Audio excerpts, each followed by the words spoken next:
Greetings, everyone. This is Payman Alonso, your host, your friend, your coach. Today, we're kicking off day 4 of the 5-day Profitable Podcast Launch Challenge, class of April 2025, not 2015.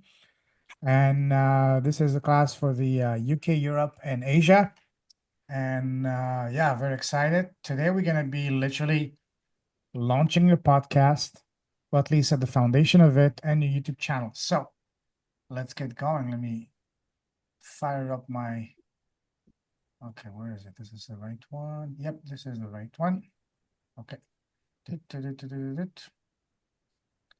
Share screen.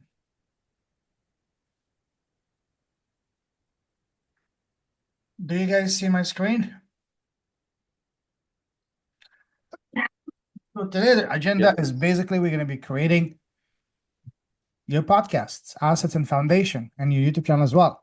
So after a short Q&A, we're going to dive straight into the creating your podcast assets.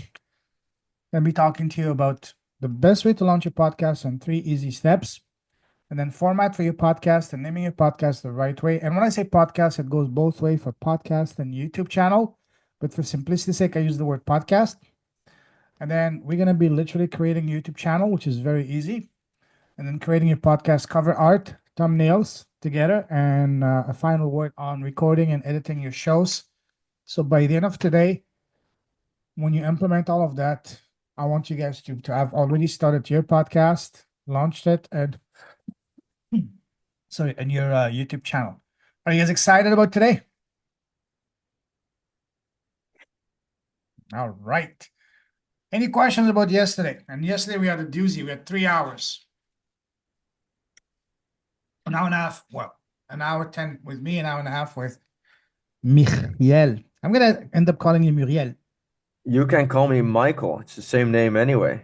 Michael, Michael. I already changed my name on social media as well because my clients struggle too much trying to pronounce my name. So I'm like, okay, well, this is useless. Okay. Good call. Good call. Michael it is. So any question about yesterday? Anything that I shared or anything that Michael shared with Yeah, us? I have a question to Michael. Yeah. So yesterday, your framework. So I was a little bit overstrained to fill it out and to find the right answer. So also I was not feeling well. So I did it today, and it was more easy. And this I asked the question, the point number 6, but I think it's clear now. So the old path. I thought maybe how the people deal the situation in the old way. Is that what you mean with 6, the old path? Yeah. Did you watch the recording as well? No, because he No. just uploaded the recording just before. Okay. Because I was waiting for someone to send me his profile picture. I Okay, had to track Patrick. you down and find So, it. so they have that problem that you're solving for them, and once you have solved that problem, they get X desired results, right? Now, right now, they are using a specific way that they're trying to solve that problem, but without success. And that is the old path. And your unique way, your unique method slash path slash way, there are different names for it, Vehicle is the new path, ultimately. That is later on in the questions. Mhm. Every Yes, single good okay. product in the world, every single successful product that you currently see has used that old versus new formula. That's why airplanes, commercial airplanes, are so popular. Because back in the day when they came out as commercial airplanes, their marketing literally was, hey, you no longer need a boat and be 3 months on the sea in order to travel the world. Now, no, you can just fly 10 hours. So old boat, new commercial airplanes. Same with cars. Oh, you no longer have to use horses and wagon or whatever it's called to go from city to city. yeah. No, you can just do it in a few minutes using car. So old horses, new car. Steve Jobs with the iPod, I believe it's called, he used the same framework. He had the Walkman, I believe it's called, that massive thing that you had to have in your pocket. Then he was like, hey, you no longer need this. You have this iPod now, more than 1,000 songs, And you can just put it in your pocket. Yeah. Old Walkman, new iPod. Very good. Thank you. Awesome. Yes. Watch the Yeah. video too. I recommend just please everyone in here just rewatch that video. And implement it. Yes, Awesome. it is that important. Actually, I'm gonna be watching it myself as well this weekend because it's really gold. This basically builds your marketing, your messaging for you, literally. Yeah, this is how all those big entrepreneurs in the game, those big marketers create their offers. If you were to hire us to help you one-on-one in private to build an offer using the framework, you'd have to pay me $20,000. And some of my friends, they even ask $100,000 Yes. plus royalties Mhm. because it's that important. And that powerful. Yes. So that's why I was very surprised yesterday when you went into details and you spent an hour and a half with us. Yeah. Well, thank you kindly. Thank you. Do we know? I put it in the chat too. We don't have access to that chat, do we? Like all the stuff we put in there. I Oh, didn't take chat it from there yesterday. to. Oh, yeah. We should have.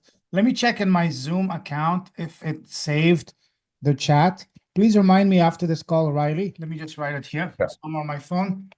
Check for the chat. 1 second. I'm make a self note here. Yeah, at the end of each call, before you leave the Zoom, if you can save the chat, that's awesome. So, okay, save. Look for chat from day 3. Okay, I made a self note. Perfect. Awesome. Any other questions, comments, compliments about yesterday before we move on into today's content? I just want to say thank you for everything you are giving away and sharing your knowledge, both you and me, Michael. Just call me Michael. It's easy. It's easy for me. My brother is called Michael. So. Speaking of Michael, sorry, out of topic. What would be the Swedish version of it? So Michael is the Dutch version. Yeah, Mikael. Miguel. Okay. Mikael. Mika. Yeah. Oh, Mikael. Someone's in French. Okay. Okay. Perfect. Okay. Yeah. Awesome. Yeah. All right. Let's move on. So again, there's 3 easy ways, my proven blueprint. This is something that what I'm sharing with you guys today was part of my first academy that I used to set up to last summer for $2,000. And I'm sharing it with you guys for free as my way of saying thank you for your time, for your trust. And yeah, of course, this is a high overview because the program that I used to sell for $2,000 was for 3 weeks. I can't go over 3 weeks in an hour, but the highlight overview. And this is the blueprint. So anyways, 3 steps. Number 1, foundation, which we've been doing so far. Number 2, the tech and equipment. I'm going to answer this question with you guys today. And number 3, the launch. So here are the foundational questions and steps that we need to answer. Number 1, and we answered some of those in the first few days. Why do you want to start a podcast? What's the message you're trying to convey through your podcast? What are you trying to serve your ideal listener and avatar? That goes back to having clarity on your zone of genius. Let me see if there's anything underneath. No, okay. And then choosing the right and type of name for your podcast. We're going to be doing that today. The length and format for your podcast. We're going to be doing that today as well. And then getting high quality guests for your podcast. Sorry. We're going to be doing that tomorrow. Tomorrow is going to be all about that because that's going to be part of the monetization phase of the podcast, of a profitable podcast. So this is what we've done so far. Let's dive in. Any questions about that part? Basically, the most important thing in this foundational step is for you to remember and always keep in mind that it's about clarity, clarity, clarity. Clarity is the name of the game. One specific person, one specific pain point. That's all you need to know. Now, the tech and equipment. It goes way beyond the microphone. It's also the environment, the accessories, the headset, the microphone, and so on and so forth. The program that you use on your computer, and putting it all together. So as far as the tech, gonna fly through the microphone. You see it on the right. That's the microphone I started with. It's a Samsung 2QU handheld dynamic USB microphone, recording and podcasting pack. I bought it in March of 2020, 5 years ago on Amazon for 63 US, which was at the time 85 Canadian. Now on Amazon, it's almost double because of all the crazy things going in the world. So for about $100, you can have a very good starting microphone. So raise your hand if you already have a good microphone to start your podcast. And a microphone is very important because people will put up if your video is not the best quality, but people will absolutely not put up with a lousy sound. Yep.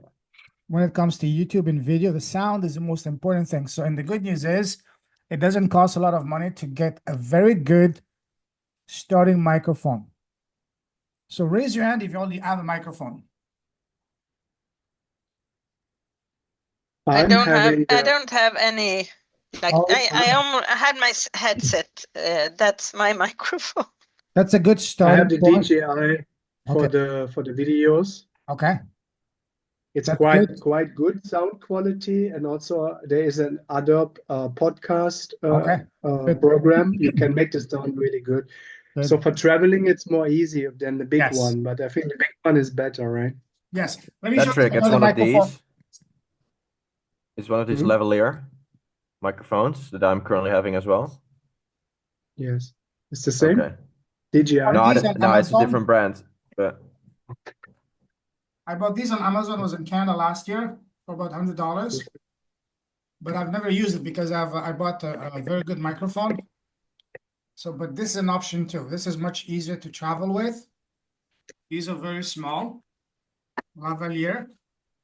You can literally put them I somewhere. have these also, Okay. but this is what I'm using to my my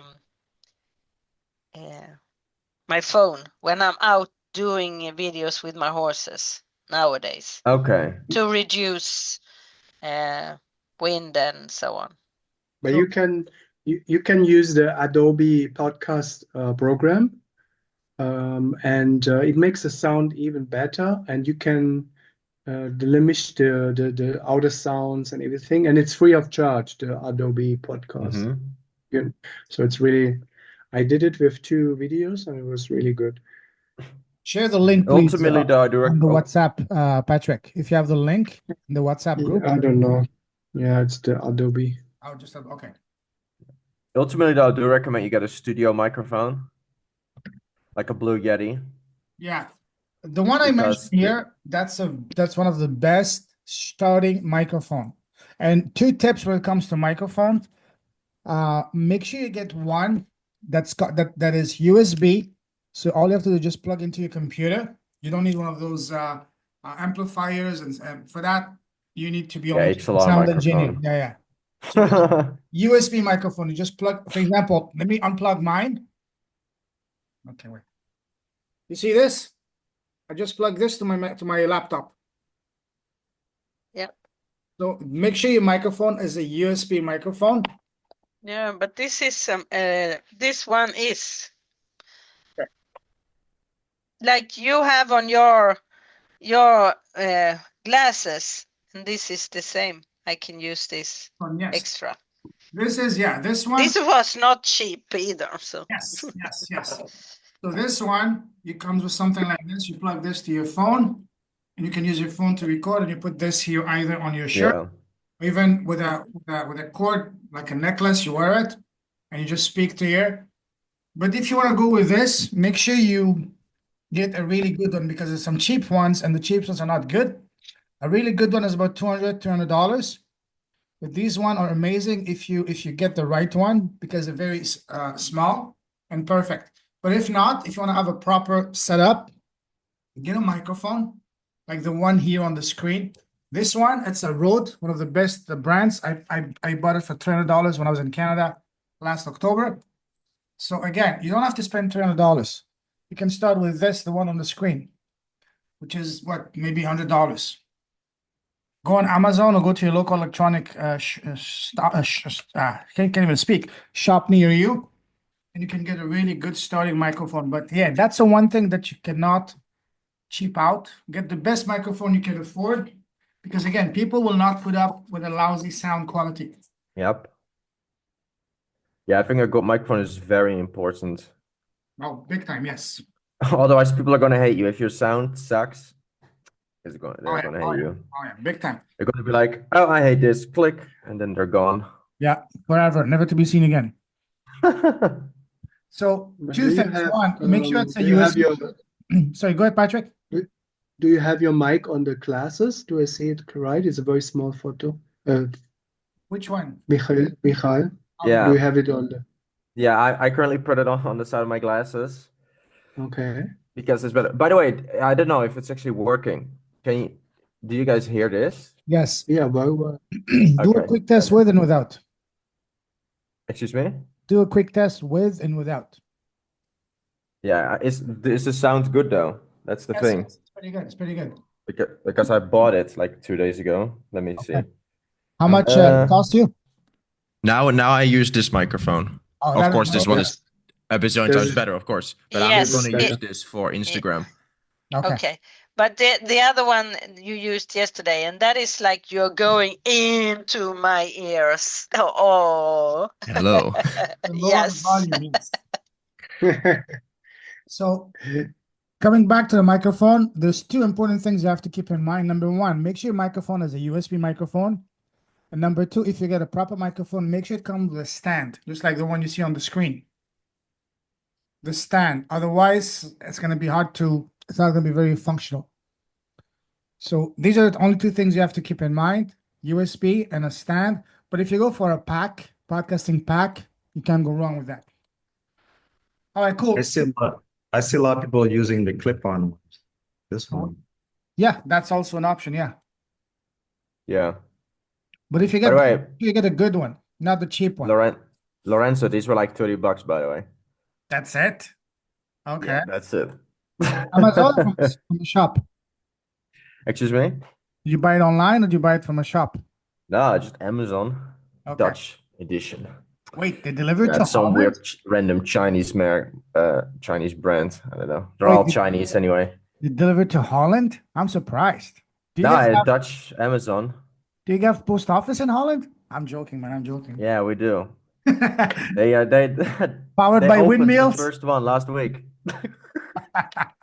Anyways, let's go. All right, so recording. Once you have so the first thing to make sure, guys, is to ensure you are in a quiet environment. No distractions, no sound, no noise. And yeah. So I only covered about this. Yes, so make sure everything works properly. Test everything before recording. I can't tell you how many times, even for me, after 400 episode, not now, but in the past happened. I forgot to just plug my microphone. That happens. It's not a matter of if, it's a matter of when. So make sure you test everything before you start. At the start of each Zoom call, I test my sound quality to make sure it's connected to my microphone, to make sure not only I hear correctly, but also the microphone is correctly plugged in and all that. The software, as long as you have a computer that is recent, let's say less than 3 years or 5 years, you will have all the softwares already pre-installed, all the video files and all that, the sound, software and all that. I've been using exclusively Zoom because I like to keep it simple. Zoom is beautiful, just like we are right now. But you can use others like StreamYard and others, but don't complicate it. Zoom is the best because Zoom also allows you it automatically extracts the audio from the video file for you. So again, before you record, test everything. The last item on this list is to have a list of questions. Even though I always say never speak from a script, don't even speak from you, speak from the heart. It's good to have a structure. For example, for me, all my podcasts have the same structure. First about what's your story? Who's Michael? Who's Katerina? Who's Daniel? Who's Patrick? And so on and so forth. First, as a human being, as a man and a woman, and then what's your background? What's your story? What's your path? And then we talk about the business toward the end. So for me, I have a structure. I don't recommend having specific questions, even though I can send you a list of questions. You can just go on my YouTube channel and see the questions I usually ask. But I like to keep my conversation as natural, free-flowing, organic as possible. Imagine you having a cup of coffee with a friend.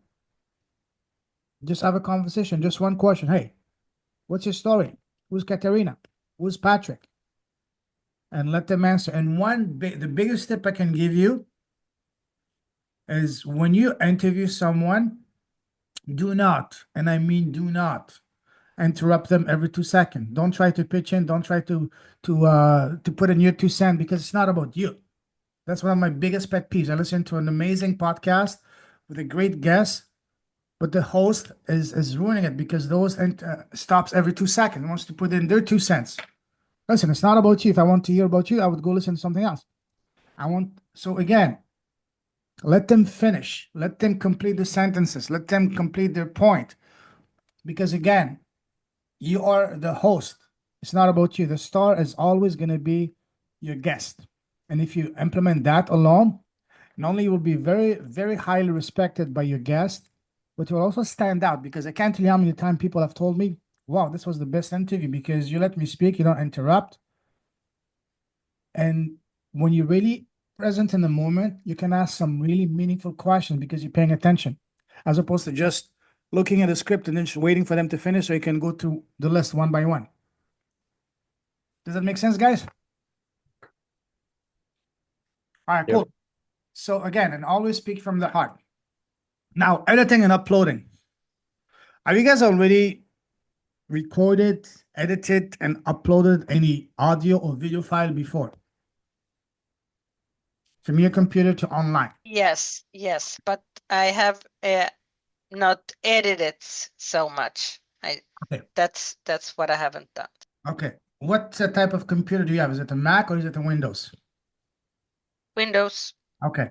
Well, God bless you. I'm not familiar with God help you. I haven't used Windows since 2011. No, I'm joking. I'm joking. But yeah, on Mac, you have a beautiful software called iMovies. It's very simple.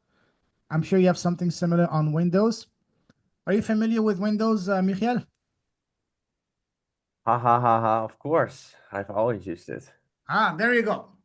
Michael to the rescue. Okay, perfect. I know you hate Windows. You always make fun of me. Oh, you use Windows. I'm like, yeah. Yeah. You use Apple. Yeah. But anyway, so find what is the software installed on your Windows. It's probably called Windows Video Maker, if I'm not mistaken. That no longer exists. Oh, so what's the latest one? So I need to update also my files and update my knowledge too. Windows no longer has a built-in video editor, so you're gonna have to use an online one, probably CapCut, Okay. or there are many. Man, they're getting cheap and greedy, huh? Can you write it in the chat, Michael? Yeah, I will. Like, let me see. This is one CapCut. I think this is one. CapCut. Audacity is still working, or No, Audacity is just for audio, but Audacity works if you only do audio. But I don't know if that's good for editing. Okay. Is Audacity still usable on Windows? Because back then it was, and since I haven't used it, I'm not sure. Yeah, it works on Windows. I'm currently Perfect. Perfect. So again, the editing, what I personally have done, I keep the editing to a minimum. I only edit if and when the guest asks me to remove something or to edit something. Other than that, I don't edit. So you're not doing it live? You're podcasting? No, I always record. I record in advance. Okay. I mean, you can do live if you want, but that you would have to use something like a StreamYard. Yeah, I have Oh yeah, StreamYard. this is a good one. DaVinci Resolve.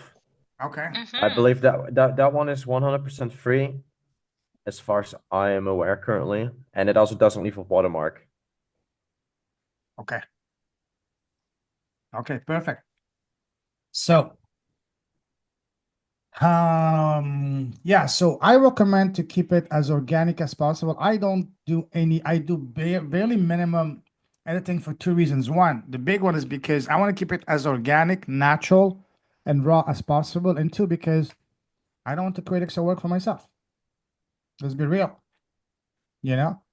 So, the only time I do editing is if the guest asks me to please remove something. Other than that, no editing. I can count on maybe now I've almost 400 episodes on two hands.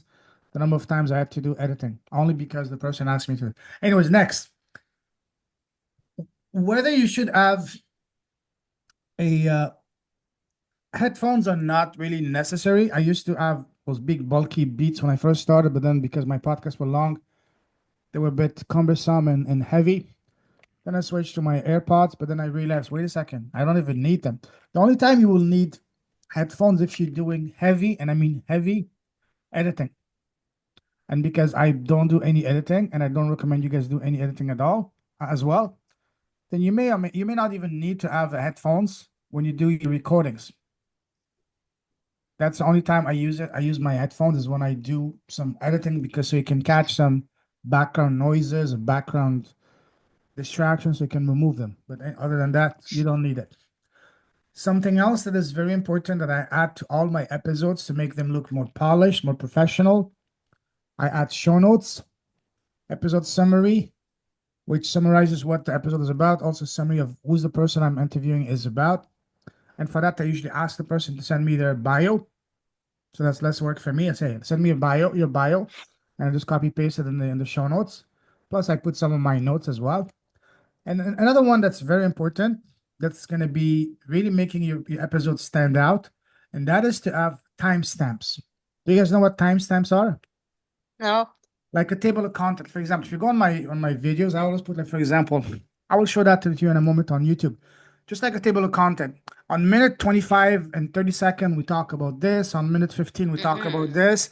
So this way, it's powerful because, especially if your videos are long, your podcast, someone can just browse and say which whether they're gonna be interested in actually watching your content or not. So give them, just like when you go to a bookstore, you get a book, you go to the table of contents. Say, oh, let me see the chapter. Same thing here.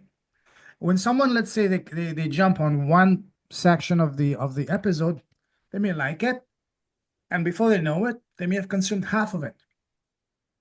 And then they will go back and watch it in full, as opposed to if you have no timestamps, they have no idea what it's going to be about. So they may not even want to start listening to it. So this is why a timestamp is very So that is something you're doing afterwards. Yes, afterwards. I will show you in a moment when you get to you. Okay. Show you. Thank you. Very welcome.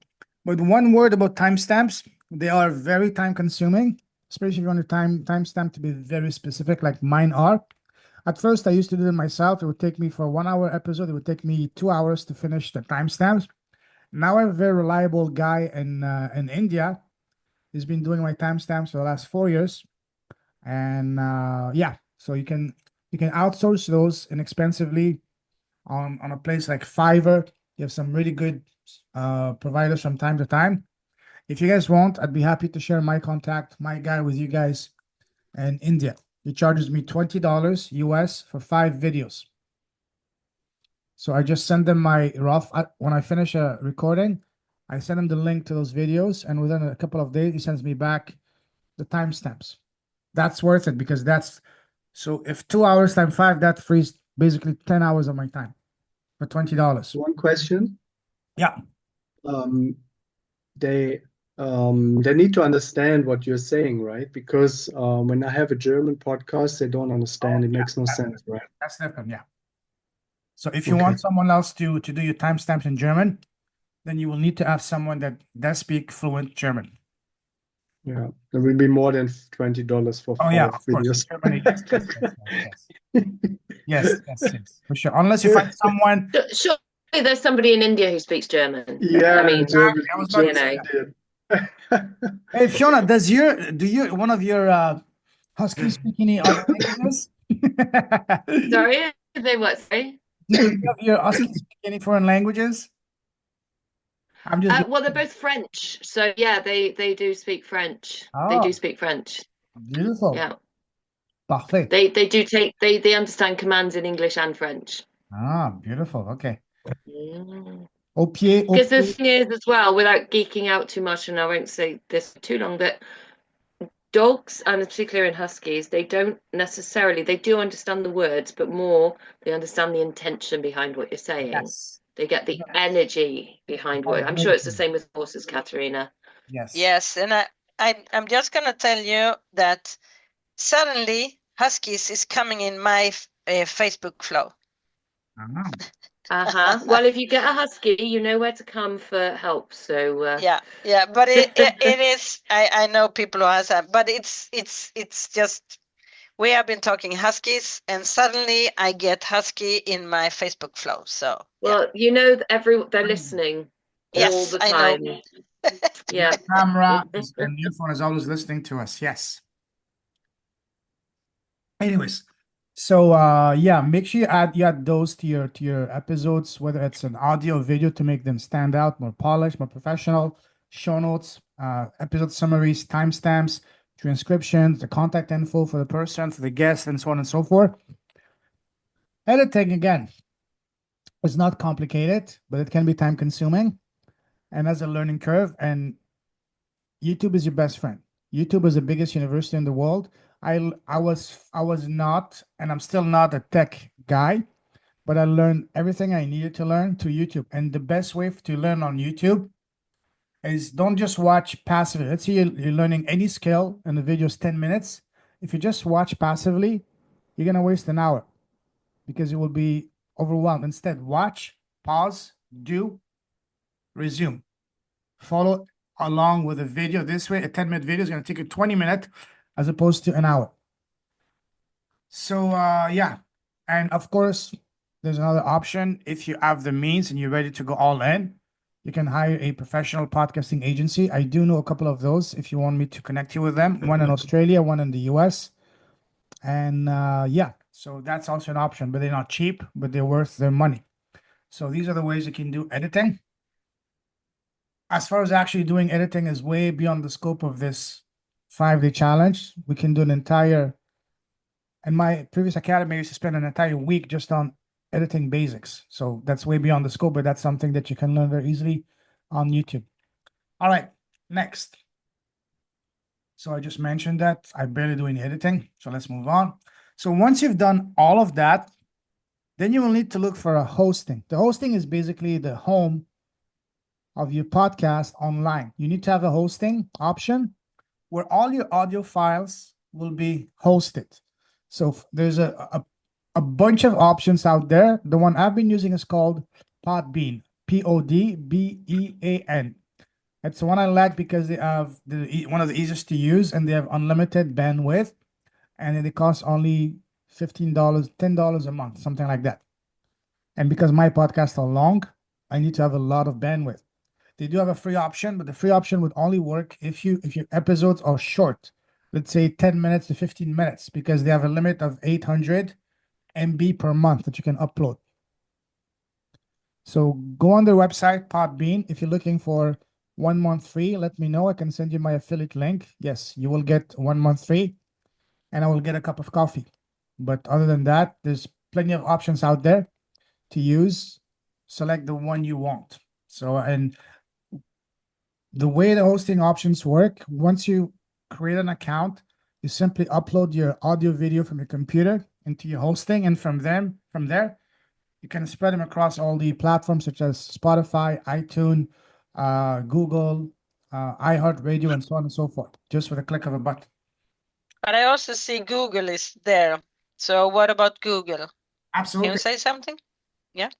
I said, yeah, you can also upload they have Google Podcast as a platform, just like Spotify or iTunes or iHeartRadio, even Amazon Alexa podcast, they have that too. So yeah, select your hosting. So you will need two hosting, one for your audio, which is one of these, Podbean or whatever. And for the video, it's going to be, at least for me, and what I recommend is YouTube. And YouTube is free. What was the one on Google, sorry, called Google Podcast? Yeah, Google Podcast as a platform. And that's a hosting like Podbean, but Yes. It's sorry, but it's not a free hosting. It's not a hosting. Let me rephrase that. It's not a hosting. It's a platform where you can listen, where you can list your episodes just like Spotify, iTunes, and you can listen to podcasts to the Google Podcast app. It's not a hosting. Sorry, my bad. It's not a hosting. It's a platform to list your episodes, your audio episodes. Okay, right. Because Okay. podcasting is booming, all these giants are trying to get into the game, like Amazon with Alexa podcast, Google with Google Podcast, and so on and so forth. That's another sign that podcasting is really, really booming. Yeah. And again, once you've selected a hosting, you will need to submit your podcast to them. Initially, you will need to apply to each of these platforms, such as iTunes, Spotify, iHeartRadio, Amazon Alexa podcast, Google Podcast. It's not complicated. It's just filling your information, and within a couple of hours, you should be approved. And once you're approved for life, and then they're gonna show up inside your dashboard each time you upload a video, or say an audio. With just a click of a button, you can share your audios to all of these. The term is to syndicate and spread the audio files across all of these platforms. So it's very easy. Don't let the terminology of it overwhelm you. It's actually very easy. You just need to first you need to select your hosting option. The one I've been using is called Podbean, but there's a bunch of others out there. Go on Google and find one that you like, that makes sense for you, and then sign up for it, and that's it. So do you need to do all of them, or just choose one? Like on these directories, I mean. No, you just need to select first one hosting. Let's use Podbean. Once you have this Podbean, then it will give you the option to if you don't have any account, if it's your first time, you will need to apply initially, but only once, to get approved on these platforms, such as on iTunes, Spotify, iHeartRadio, Google Podcast, Amazon Alexa, and so on and so forth. You need to apply. Yeah. And at least on the Podbean, they have very easy to follow tutorials with screenshots and videos on how to apply to those. You basically just enter your information, and that's it. So sorry, my question was about the directories here, the iTunes, Spotify, etc. Do you need to go to all of them, or just choose one, or how does that work? I would recommend you have your podcast listed, ideally on all of them. Top 10. I can share with you the top 10, but the big three: iTunes, Apple, Spotify, and iHeartRadio, as well as, let's say, Google Podcasts and Amazon Podcast, Alexa. Top 5. Okay.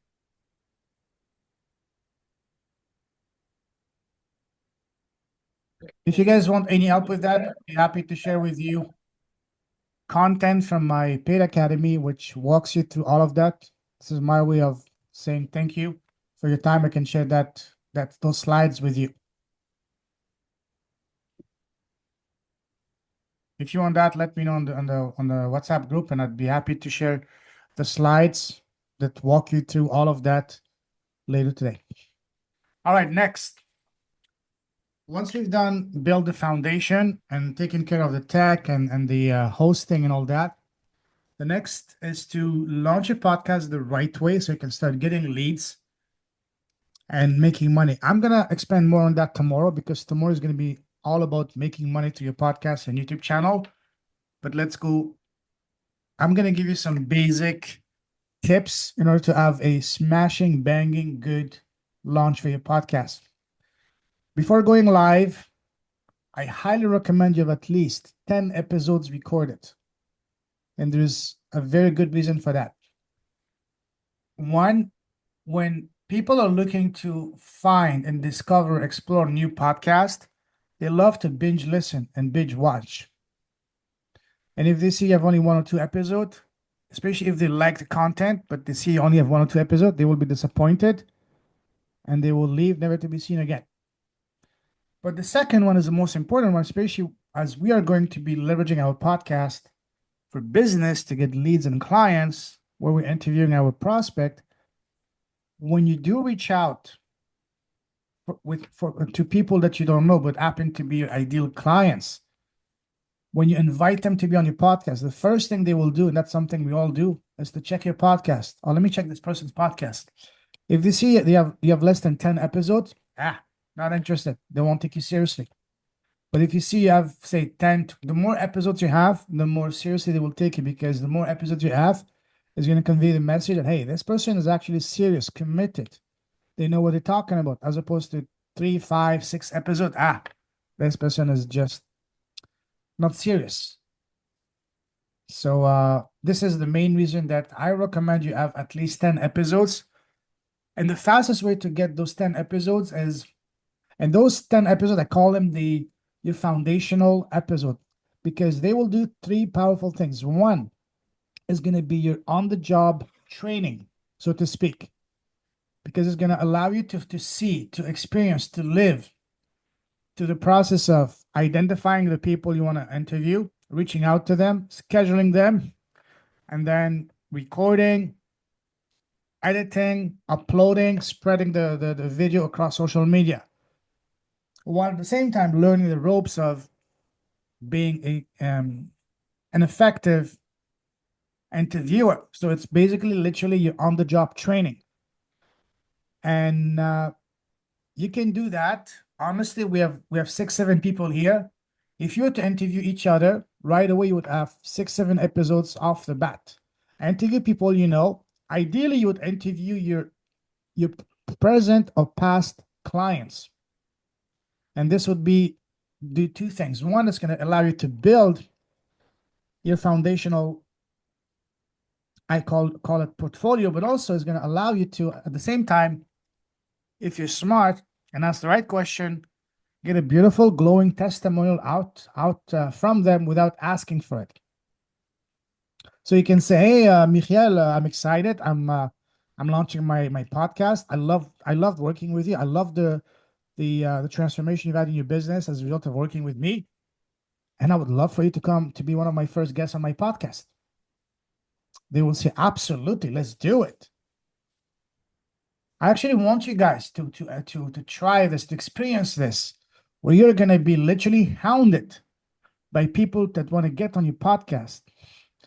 Reach out to your existing clients or past clients that you successfully helped, and just tell them, hey, listen, I'm excited. I'm launching my podcast. I love working with you. And I would love for you to be one of my first guests on my podcast. And see how fast they get back to you saying, oh, absolutely. Just tell me when. Send me your calendar. I want you to experience that. What it feels like being chased as opposed to you chasing after people. It's it's a trip, literally. So try that. Invite the people you've already worked with and that you've helped successfully in your business. They will be the perfect first initial guest for your podcast. Do at least 10 of those. So you build that foundation. Once you have that foundation, then go invite those that you don't know, but that happen to be your ideal clients. Are you guys following me? Does it make sense? Do you guys see how powerful that is, that approach? Again, I'm sharing things with you guys that I normally don't share publicly. These are things that I talk to and teach in my academy. But because you guys are special, I want to help you. Anyways. So before you launch to promote your upcoming podcast, YouTube launch, I would recommend to have a website. A website, at the bare minimum, a website for your business where you have a tab for your podcast. But if you want to go all in, have a website for your podcast alone. And the good news with some of the hosts like Podbean, they do provide you with a very basic website, which is better than nothing. It's not a website, it's just like a page where it shows all of your episodes, your podcast title and cover art and so on and so forth. It's better than nothing. So a website is very important for one main reason: to collect emails. Emails are your biggest assets for your business. That's something that I didn't pay attention I learned the hard way, and I only started collecting emails since last summer. And if you want to build a successful online business, you must have an email list, because let's face it, you can be banned on YouTube, you can be banned on Facebook. If that happens, your business is lost. But the email list is yours. You can still have a way to contact your list. Your list is your asset. Other ideas for you guys, suggestion to really build up some hype and momentum for your upcoming launches, to do cross promotions and joint ventures with other audiences, going on podcasts, on other podcasts. Let's say, for example, Patrick, you can go on Catherine's podcast to talk about your upcoming launch, or anyone else. I'd be happy to have you guys on my podcast to help you get your feet wet, so to speak. Here's a very, very, very powerful thing that not a lot of people are doing, and that is press releases. Press releases are incredibly, incredibly powerful. Yes, some of them are free and some of them are expensive. Some of them can be very expensive, but you can start with just the basic free ones. What I would recommend is send at the bare minimum one press release a month about an upcoming special guest you have on your podcast. For example, a perfect example would be, a perfect occasion would be, send a press release to talk about the upcoming launch of your podcast, of a YouTube channel, or if you have a book coming soon, a program, a talk, or anything that is worthy to be shared. And again, Google and YouTube are your best friends. You can easily learn how to craft a press release. And don't send press release to the major networks. Start with the local ones in your area.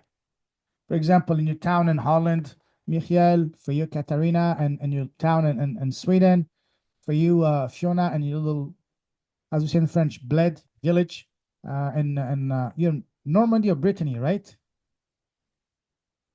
Yeah, I'm in Brittany. There's no one here. Yeah. There's literally no one here. It's probably not worth doing a local news. I mean, people do read the local newspapers here more than most people, but I don't know. Nobody speaks English anyway. Most of what I do is online, so. The main reason why presses are important is for not just for the local people, but to use it as leverage. You start with a local paper, local newspaper, radio, TV, or the local, even online magazine. You can see in those websites where people proudly display, oh, as seen, as displayed, as interviewed on such and such network or podcast. This is how you build your credibility, your reputation. So you start with a local little town paper or news or radio or TV station, online magazine, and then once you get into one, approach a bigger one, just snowball that way, and before you know it, in 6 to 12 months, if you keep at it, do one press release a month, or even better, one press release a week. I know some people who do one press, but these guys have teams, one press release per episode. Now this is next level, but these guys are crushing it. So again, press releases are one of the best kept secret in the world of business. And of course, go on podcast tours. One of my friend, I tried to get him to come and do a talk for us, but he's in the US, California. California right now is 4 o'clock in the morning, so the timing doesn't work. But he did do a talks for past classes. If you guys are interested, I'd be happy to share the video replays of those talks that he did, and those calls were some of the most sought after, most popular calls from previous challenges, because this guy was spitting fire. What he does, he helps you go on a podcast store where you get onto 50 podcasts in the next 90 days or 100 days. And these are podcasts where your exact ideal clients hang out. So it's one of the best ways to really get some visibility.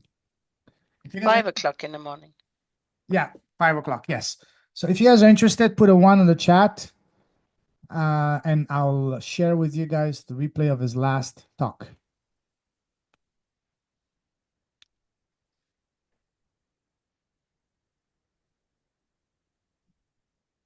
Okay.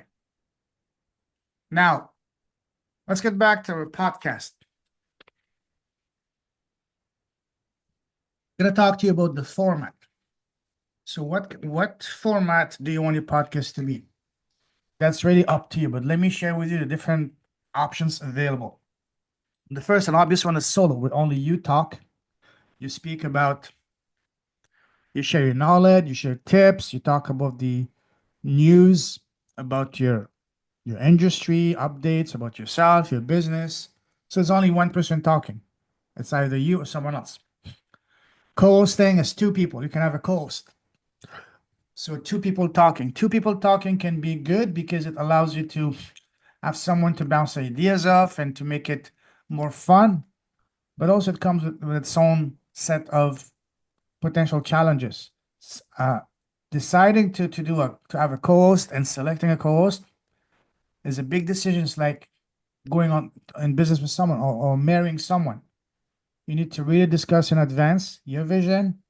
You need to have a clear agreement as to what is going to be your responsibility, their responsibility, and most importantly, who owns the rights to the content and who owns the right and how potential future revenue are going to be distributed.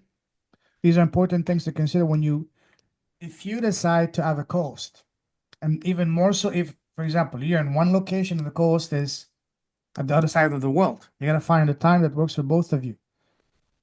So I would not recommend starting your first podcast with a co-host unless it's someone that literally lives with you or beside you and you have a business with them and that person is indispensable to your business. Once you get successful and you learn the trick, you become not the trick, but the way to do things, and you're a professional, then yes, you can venture into having a co-host. But other than that, I would not recommend it. Katarina, your co-hosts are going to be your hostess. I love that view. One question, Payman. Yeah, go ahead.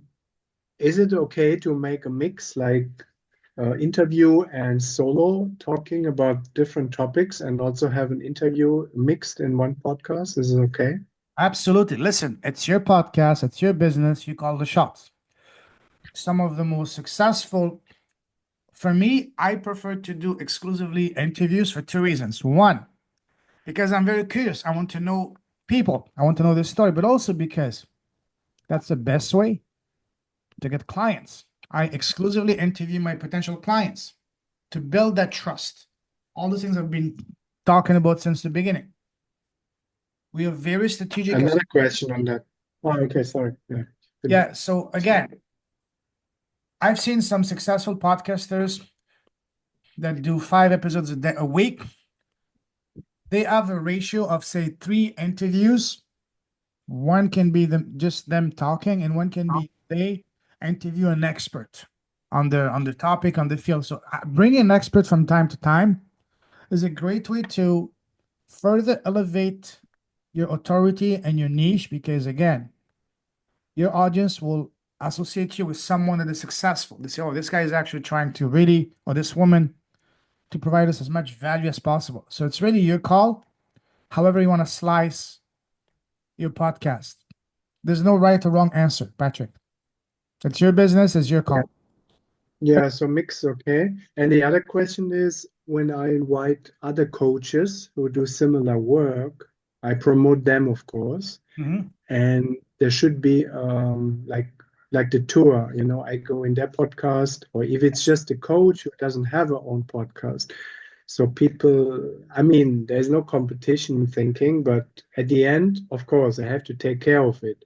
If I invite a coach and he is very successful, I don't have the business, right? But let me just interrupt you for a second. If you don't have the podcast, you know what to do? You send them to me. And I help them. Yeah, of course, yeah, of course. Yeah. Jokes aside, but yeah, no. One thing I like doing with other coaches, I do what is called a podcast swap. Before you ask Yeah. someone to go on their podcast, you invite them first on your podcast. Just like in the principle, you give first before you ask. Because when you do something first for someone, as long as the person is normal, not a psychopath, they will have this sense of reciprocity. They want to do something for you as a way. It's natural human behavior, unless Yes. they're the selfish narcissist or psychopath. That's different. But always give first, invite them on your podcast, and then they will ask you, so Patrick, how can I help you? And then that's when you tell them, hey, listen, you have a podcast. I would love to go on your podcast. So whatever, however way you guys can collaborate, can co-create magic together. Yes, that's what I see from yeah, in Germany, like a lot of spiritual guys or coaches or teachers, they just appear in every different podcast. So they do the tour and swapping, right? Yeah. So it's a mutual benefit. So I Yes. think it shouldn't be a competition thinking, No, right? exactly. So it's trust and giving, right? Exactly. And speaking on competition, one of the most powerful things I heard and I implemented it as soon as I heard it and realized it is that there's no competition. Competition is only at the bottom. At the top, there's only 3D collaboration. Only collaboration. 3D thinking. Yeah, even beyond that. Competition is only small-minded thinking, scarcity, and at the bottom. At the top, the people are really crushing it. They're all about one thing. Start with an S, or say with a C. Collaboration, partnerships. Yes. I like to see that as a collaboration, not as a competition, because if when you share your story, share your gifts, there's no competition because there's only one Patrick, one Michiel, one Katarina, one Riley, one Payment, and so on and so forth. And one Fiona, sorry. And of course, one Luna and Misty. Is that Misty? Anyways, you get the point, guys. There's no competition. Especially when you add your personality, your sense of humor, your personal sauce, and all that, your story. There's only one. Nobody can compete with you. So the second type, the third type is a round table. A round table is when you have 3 or more people, usually 4, talking with a topic at hand. For example, let's say you host a conference or a summit online. You want to talk about, for example, Katerina, you can bring horse experts. I'm just thinking out loud. Horse experts, different ways that horses can help us. You bring one expert about the, let's say, mindset or marketing. For example, you bring one expert in each area that is relevant to your business. Then you can have a round table. But a round table is not something that I would recommend you do all the time, unless that's your business model, unless you have access to high-level experts that you can bring in constantly. If you're just starting out, probably not a good place to start. My favorite is the next one, interviews. Because, hey, you interview each guest in an episode, you get to know someone, build trust, build rapport. And that's the fastest way to get high-ticket clients, by interviewing your prospects. Because again, high-ticket selling, anything over $1,000, pounds or euros, is about one thing and one thing only, trust. How do you build that trust? By building rapport. How do you build that rapport? By having heart-to-heart conversations, speaking from the heart, and being authentic, being vulnerable, being real. That's why interviews are the best way to achieve that. And then last but definitely not least, you have the narrative. I don't think that applies for you unless you're an author. If you're an author and you're writing books, like fiction books, for example, where you tell a story in each episode or cover the course of a series or a season, for example. In that case, a narrative type of podcast can be a great option. So looking at these, let's do a quick count. Which one is the one that makes the most sense for you guys? Just blur out just one word.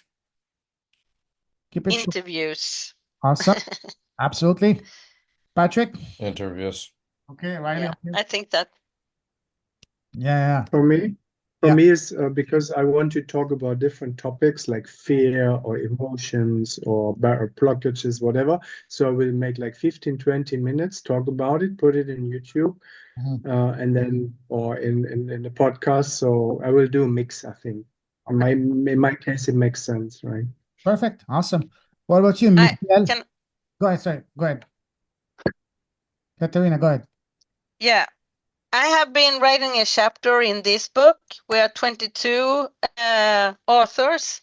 So I have been thinking about sharing my chapter in some way to reading my chapter in some way, part of it, and then slice it down and they can Beautiful. come through it. Yes, So absolutely. First of all, I congratulations. wrote it. It is in English, so it is with a lot of successful people here. Who's the publisher? Literally, Who? it is on Amazon. Oh, okay. The publisher, the person that helped you with. The publisher. Yes. What do you mean? The person that helped you. For example, for me is Mary Gooden. Is it? Literally, Okay. I don't know. Literally. Okay, I don't have person. All right, cool. Awesome. Thank you. What about you, Michael? Michael once, twice, gone. Okay, no problem. Let's keep going. Maybe solo. Solo? Okay, perfect. Fiona, are you here? Oh, sorry, Daniel. I apologize. You were hidden. What about you, Daniel? I think it probably have to be a combination of solo and interviews. Perfect. Awesome. But I don't understand the solo and the narrative. Mhm. I think for me it's that is the same. Not really. A narrative is where you literally tell a story. For example, you mentioned about reading a book, your book, Okay. a chapter. That's a narrative podcast. A solo is where you can talk about anything under the sun. You can talk about updates, sharing your tips, knowledge, your wisdom, Okay. updates for the industry, and so on and so forth. So you're not really the same. Okay. Cool, awesome. What about you, Riley? I think interview, depending on, I might see how a round table would be good, but generally I'd say interview. Perfect, exactly. All right, let's move on. One of the most important strategic decision you will make is to name your podcast and your YouTube channel, and by extension, your business. So, and there's different ways to do so. So, the first type is the catchy name. I'm going to give you some examples of actual podcasts that I listen to myself. Catchy name can be the Sharkpreneur Podcast, Global from Asia, one of my friends. The what is it? Marketing and Cars. That was the first podcast of Russell Brunson, and so on and so forth. Catchy. It's very straightforward. A catchy name. Then you have the second type is the one keyword based, where the title of your show tells exactly what it's about, like the Parenting Junkie Show, the Chiropractic Philanthropist, the Happy Attorney, the Flying Realtor. I just made that name, but just to give you an example. Or the Husky Mama, Husky Nation. These are keyword-based titles, names. Then you have where your name basically is the name of your podcast, like the Joe Rogan Experience, the Tim Ferriss Show, the Patrick Bet David podcast, and so on and so forth. You use your name plus experience, show, podcast, whatever. Then you have where your brand is your title. For example, for me, as Leaders with a Heart, that's my brand. The Passionate Few, as an example. What else? Pretty straightforward. Just you can use your brand name as the title of your podcast. And then the last, that's the most sought after. If you're lucky enough to secure a one name title, a domain, but those are pretty much gone. And if you do find a name that you want to get, it's going to cost you a pretty penny. Just one word, like for example, the Capitalism Podcast, a very successful podcast on e-commerce, the Unchained, and so on and so forth. Just one keyword. So if you look at these different styles of naming your podcast, which one makes the most sense for you? And again, this is very fluid. It can change. Let's brainstorm here. Katarina. I really don't know. I think it's not just one word, but some. No, this is where I will get stuck because I go in my head and just I don't know. Yeah. Okay. Cool. Riley. It's either brand or keyword. Okay. But I think I gotta figure out my brand, but I think my brand will be a catchy name, so it kind of Okay. covers both those. So I Remember don't know that? yet. Remember that little website I shared with you guys at the start of the challenge, namechecker.com. Yeah. So before you even select a domain and buy the domain and secure the Facebook page, YouTube name, Instagram, and what else? LinkedIn, if that applies for you. Run it by that website to see if it's available, because the last thing you want is to buy a domain, but you realize with horror that the Facebook is taken or the Instagram is taken, because that's going to defeat your purpose. You will be building someone else's business.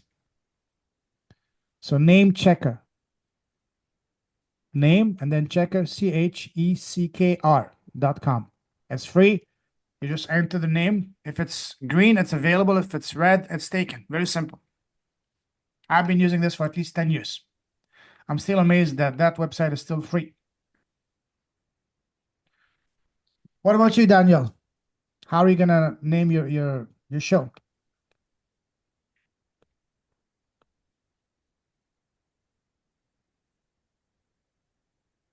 I was on mute. I'm thinking of a catchy name. Okay. Yeah, I was just Googling if it's available actually. But Check that website, name checker. That's the best way to find if it's available. yeah. Awesome. Let me see what else. Patrick, did I ask you already? No. Okay. My name would be Inner Freedom Podcast, but I saw in Spotify there is already one, but it's no detail, no content. It's just a trailer. Okay. So do you think I can talk with Spotify to release it because there's no content? It's not To get Spotify that that you name? have to contact. It's actual owners, because Spotify doesn't own it. You have to find out who owns it.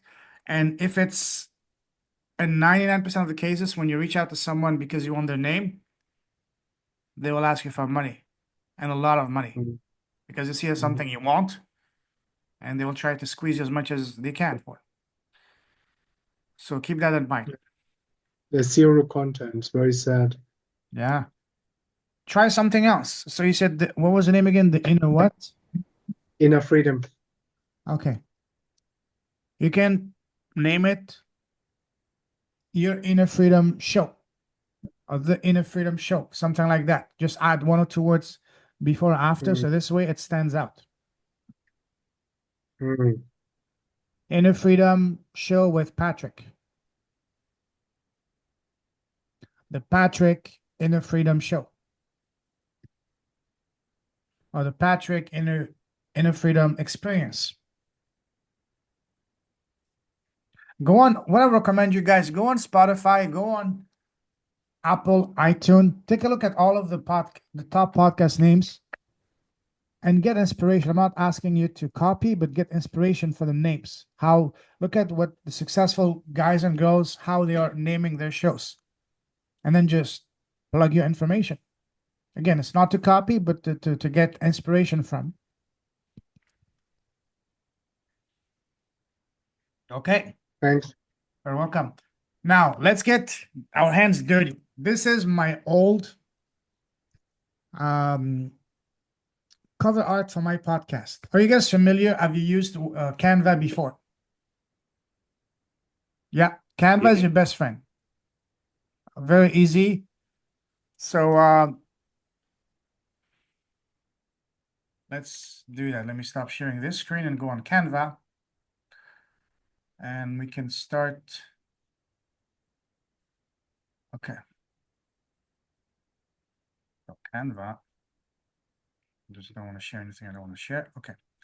Let me catch Can up. you write the name again? Name checker. I didn't go through when I was on Okay. that. So Check the chat. I'm gonna post it also on the WhatsApp group. So this way we don't lose it. Where's the WhatsApp group? Okay, here. www.namechecker.com. Let me make sure I have the correct name here. Yeah, that's it. Is that Okay. working for all you Okay. guys? I've been trying it and it doesn't work for like Twitter, Facebook, bunch of like Yeah, the main sometimes ones. it It's doesn't. not Sometimes working. it doesn't. Sometimes if you see that happens, either refresh the page or just check manually on the platform itself. I know that for Instagram, I used to show it, but now it doesn't show it anymore. So for Instagram, you'll have to check manually yourself. Go on Instagram, it is available. Oh. All right, let's move on into Canva. Let me share my screen with you guys. Canva. Do you see my screen on my Canva account? Yeah. So Canvas, I love it. It's very simple. So go here, for example, the top, let's say one podcast cover art. Can't even spell podcast. Okay, podcast. That's not a good sign for me, especially for me. The podcast guy can't even spell podcast. Okay, anyways.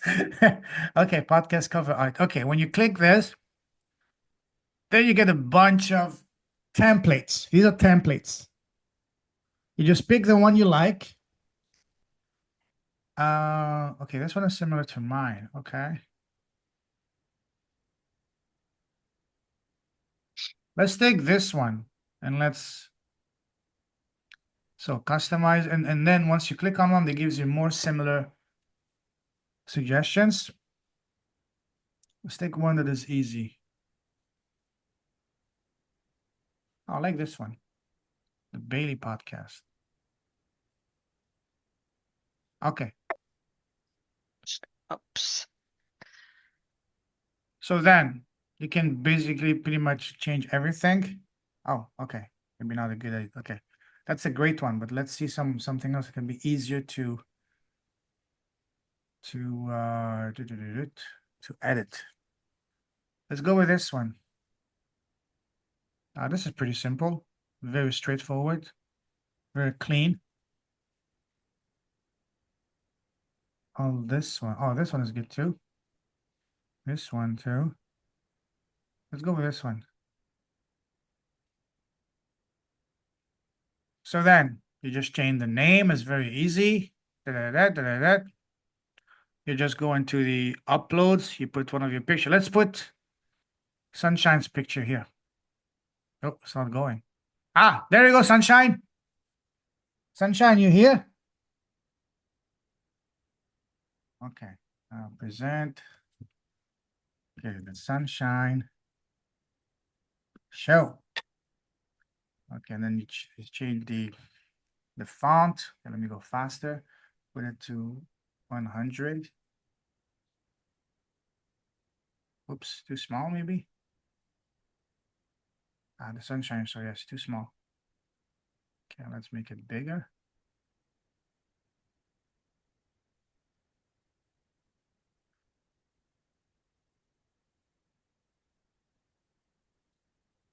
And Michiel presents the Sunshine Show, talk show. There we go. Very simple. We just created one on the fly. Michiel, you there, my friend? I actually like that. So very straightforward. Go play with Canva. Canva as a free and the paid account. I have the paid because I use it all the time. The paid gives you access to much more, many more templates and features and all that. But you can pretty much start with just the free version. And just that's how you create your cover art, but also you can create your, let me show you here. Your templates, your thumbnails for your, wait, how do I get out? Your template for your, okay, my designs, projects. Okay, home. Where's home? You can create your templates for your thumbnail. Sorry. For example, once I created my thumbnail at the same background, all I do is just change the name, the episode, the picture of the guest, the title and subtitle. See? See, very simple. Once you've created the template, then the rest is pretty much straightforward. So spend some time, maybe an hour creating that. Once you create that, then you're done. After that, it takes you literally 3 minutes to do that. Here's another beautiful, beautiful tool. It's called remove.bg. You can take any picture, it's going to remove the background for free. Let's do it. I've been using this for, I don't know, 2000 years before Christ. Let me see. Where's a picture? Let me find a picture of someone. Okay. Man picture. Just do a quick test. Let's go with this guy, for example. This is just a test, okay? Save image as test. Okay, and then go back to our remove, upload image, deck.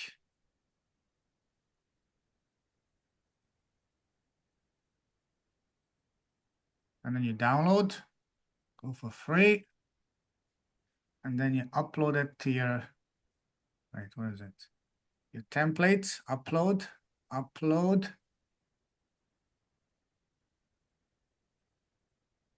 And let me use a different template. Let me use one of these. Okay, duplicate.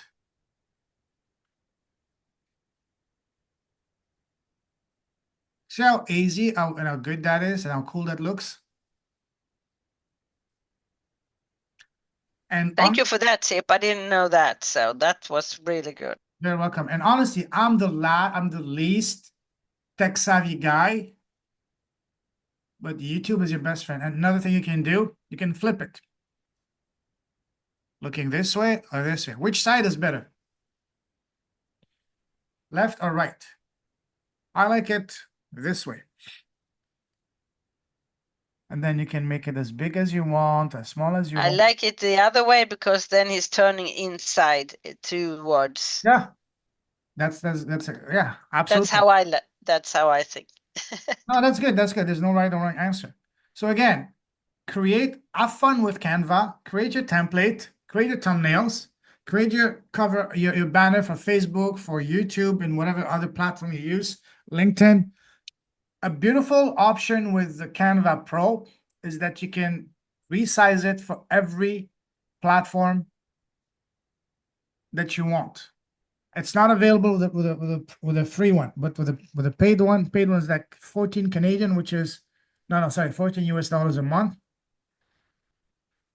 It allows you to resize it for every platform automatically. So yeah, play with Canva. Canva is your best friend. Let me delete this one. Create your template, your thumbnail, and after you just plug in the information. Simple as that. I have over 300. Well, here I have just maybe 60. I don't keep them all. 53, yeah. So yeah, very easy. Once you've created a template, then the rest you just change the information. All right, cool. And I'm so due to create a new one. I'll create one this weekend. Okay, are you seeing my slides, or what screen are you seeing on your screen? No, you're not on the, but you are not on the slide. We see all the ones beneath also. So. Okay, so let me stop sharing the screen and go back to my. I put on WhatsApp one of my first images that I had when I went into a podcast. I love it. I love it. It's a great starting point. At least you're taking action. You're doing things. Hey, give yourself a pat on the back. All right. Okay, let's go back here. Okay. Share my screen. Okay. We're almost done. Now, creating your YouTube channel is very easy. You will need two things. One thing, you will need a Gmail email account. So create one specifically for YouTube channel. And once you've created a Gmail account, go on youtube.com and look for the option that says create a channel, and just follow the steps, plug in your information. That's all you need. Let me show you also some of my important options on YouTube. Okay.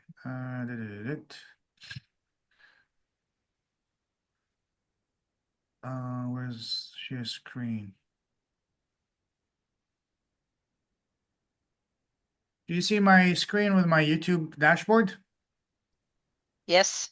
So see, my channel is still small, very small. And I will show you. So these are the videos I uploaded. And this is what I mean by timestamps.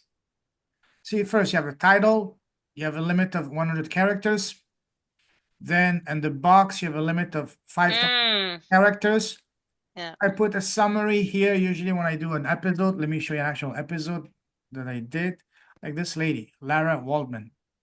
So you have the title, the intro I wrote, and then the bottom is just a bio. And at the bottom, best way to contact with Lara. And then these are timestamps. See this? And this is what timestamp do. Let me actually open the video. But starting. Do you see the screen with the video? So if I open here, timestamp at the bottom. Let's go to here. Who's Lara? 044. This is on mine. First of all, we're gonna talk about your business later on. But what I really want to know is who's Lara, first and foremost, as a human being and as a woman. Great question. So again, and then your past so far. That gives you now. How would you describe your moving forward? How would you describe your path from the moment you left school? Would you say once you get into one lane, you were set for life? It was smooth sailing, or was it more like a turns and twists, like a roller coaster? oh man, yeah, definitely not smooth. All right. So just to give you again, how are you getting your clients? Whatever. Timestamps are very important. Now, how are you getting your clients? How do I get you? See, I'm asking this question in a very purpose way, because this is one of the questions I need to ask to further vet them to make sure that they're a good client for potential client for me. So, but you ask these questions only once you've built enough trust with them, not at the start. Because if I were to ask this question at the start, she would say that's none of your business. But when you ask that after you've built some rapport and trust, they will open up and share real meaningful data. So again, timestamps are incredibly, incredibly important. And here's another thing I want to show you guys. You can create playlists. So I have playlists. So every video for the challenge, I put them on the 5-day challenge playlist. And I have a bunch of people that have done many episodes with, like 5, 6. So I create a playlist for them. Let me actually show you. Go on my channel, playlist. Where's that? Playlist at the top. Do you guys see that? Do you see that? Yeah. Okay. So let's say, for example, Catherine, let's see. Randy Brown. Oops, videos. I've done 4 episodes with him. So to keep everything under one roof, I put them all on the one playlist. Now I have a playlist also for testimonials. I have 104 videos. 104 videos of happy, glowing testimonials from past customers, clients. So again, you create the I have a playlist for the challenge videos. I have over 40, almost 50 from all the challenges I've done. What else? What else? Yeah. So I recommend you guys create playlists. It's gonna make the navigation on your channel much easier, especially once you start getting quite a few episodes added. So Let me go back. Content. Another thing I want to show you guys, it's important to make your video stand out. If you click on show more here, you have a box here. These are for keywords, for tags, up to 500 characters. I usually fill it to the max. It's like for SEO purposes, keywords that are related to you, to them. It's going to allow people searching for these keywords to find you in your video much easier. So I recommend you fill those. Yeah, that takes you an extra 3 to 5 minutes, but it's worth it. So these are the steps I recommend to really make your videos more polished, more professional, and clean looking. Any questions on that? Okay, perfect. Then let's move on. Let me go back to my slides so we can finish this. I'm starting to get hungry. Okay.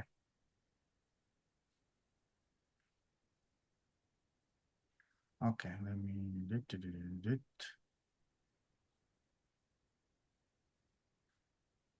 Okay. All right. So I have an invitation for you guys.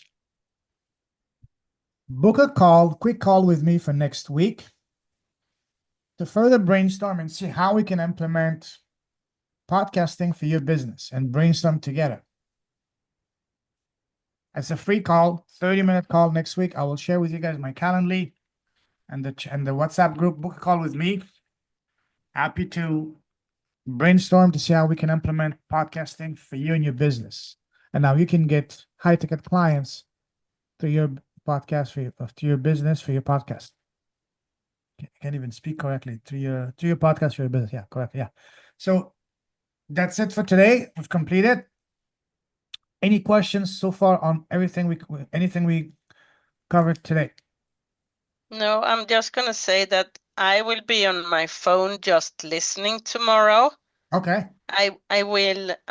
I'm changing tires. Oh, so from winter tires to summer tires. Yeah, okay. First, I have a meeting between 11 and 1, No problem. and then changing tires, so I'm not at home. Okay. So I would be in my car driving No home problem. listening. No problem. All right, so here's a sneak peek about tomorrow. Tomorrow is going to be all about money, making money. I've showed you how to build the foundation of a successful, impactful, and widely profitable podcast business through your podcast. And tomorrow we're going to be talking about how to actually get clients and making money through your podcast or YouTube channel in as little as 60 days, even if you have no audience. So we're going to be talking about where does your ideal listeners and prospect clients hang out the most, mapping out your first 10, 20, 100 episodes and beyond, and putting it together so you can get leads on demand and clients organically a freaking sap. So that's the menu for tomorrow. Same time. Any questions about anything that I covered today? If you already have a YouTube channel, is it better to start a new one or just rename because I don't have any traffic on this YouTube thing. It really depends what is your channel about, and are you gonna leverage the same channel or if you're gonna start scratch from the beginning. So the channel you have, is it related to what you want to do, or is it completely off topic? It's a different category. It's more about art. How many subscribers do you have there? I don't very little. Maybe I don't even know if there's any. I think there's maybe one or two or something. Okay, really, in that case, tiny. yeah, you can.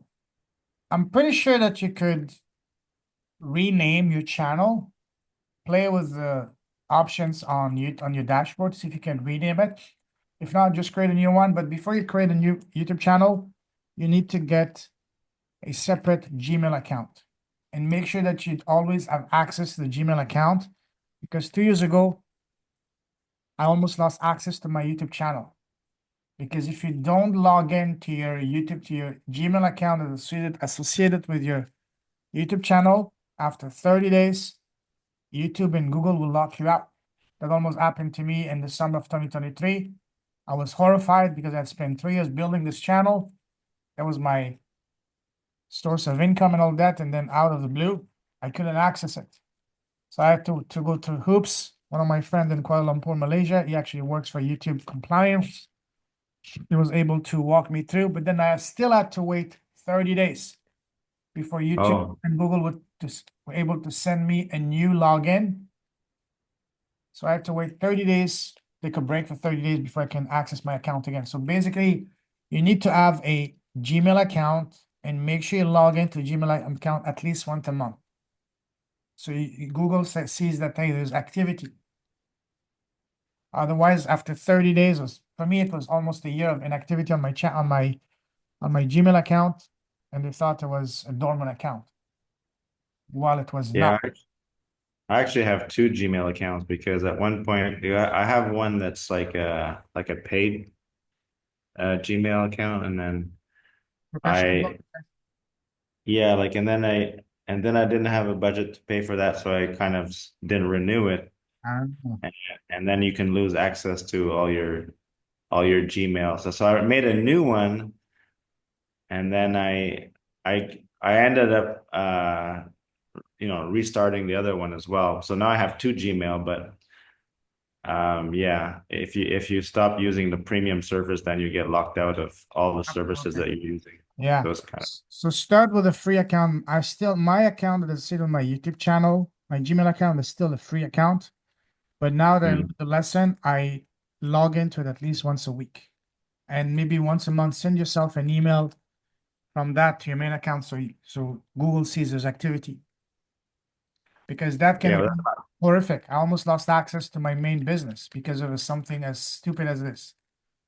Oh, I'm always using the email, so that's not really a problem. But Yeah. Okay, good. Any questions so far about what we did today? Before we call it a day. Thank you. Thank you. Welcome. Thank you. Pleasure Thank you. mine. If you have no question, then Thank you. guys, see you tomorrow. Tomorrow is gonna be the final one, the best for the last for the best. Putting all together and show you the path to literally start making iTicket. Do you guys now see now how you can literally build a business from scratch using your knowledge, using your experiences, your expertise, and charge a good amount of money for it? This is my message for you guys, that you all have incredible gifts inside of you that for the right person can be exactly what they're looking for. right.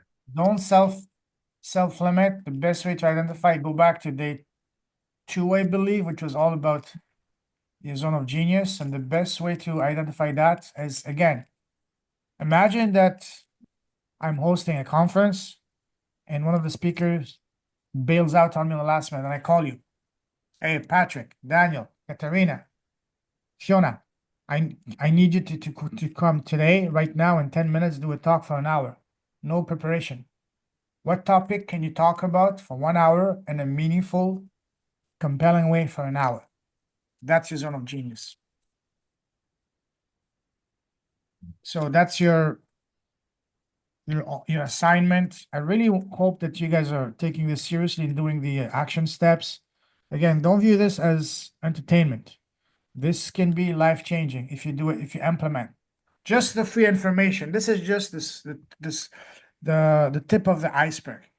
I go way deeper inside the academy, but even what I shared with you just here can get you on the path if you implement it. That's the keyword. When you implement it. So take action, do it, and yeah, you'll thank me later. Anyways, have a good one, guys. See you tomorrow. Let me stop sharing my screen. Oh, save the chat if you want to save the chat before you leave. If there's anything important in the chat. You know how to save the chat? It's just said. So on the top of the screen, on the top right corner, there is three dots. If you Oh, click there. the dots, Yeah, I done it. save chat. Okay. Yep. All right, guys. See you tomorrow. Good night. Have a good day. God bless. Take care.